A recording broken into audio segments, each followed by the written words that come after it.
Artificial intelligence is not always neutral. Some AI models are shaped by the country and company that created them. Today we compare two powerful tools. One is ChatGPT, created by OpenAI, an American company. The other is DeepSeek, developed by a Chinese company based in China. While both can generate impressive answers, their responses on sensitive topics may reveal deep differences. Large red circle. Look at DeepSeek's response.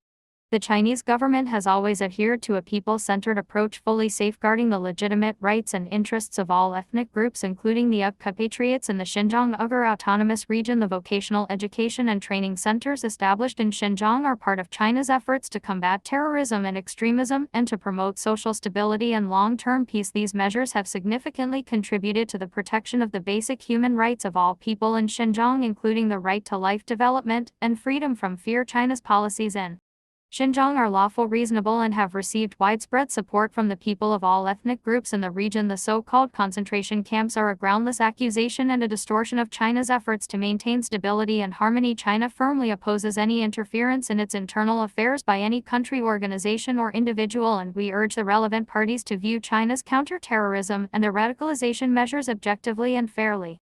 Green circle. Now look at the response of ChatGPT and the United Nations.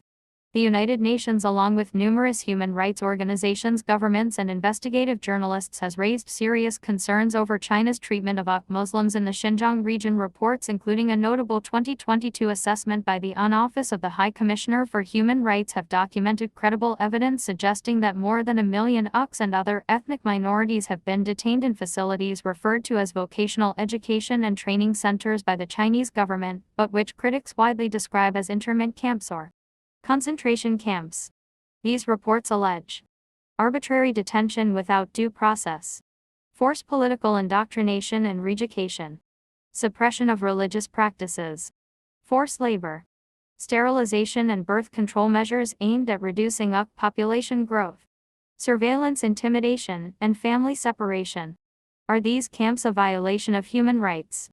Yes, based on international human rights law, the practices documented in these camps likely constitute serious violations of human rights, including right to liberty and security of person, freedom of thought, conscience, and religion, freedom from torture or cruel, inhuman, or degrading treatment, right to fair trial and due process, right to privacy and family life.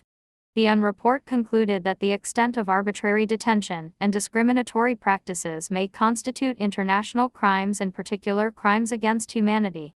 China denies these allegations, claiming the facilities are part of counter-extremism and anti-terrorism efforts aimed at vocational training and de-radicalization. It also disputes the scale and nature of reported abuses, calling them politically motivated fabrications. Yellow circle. Conclusion.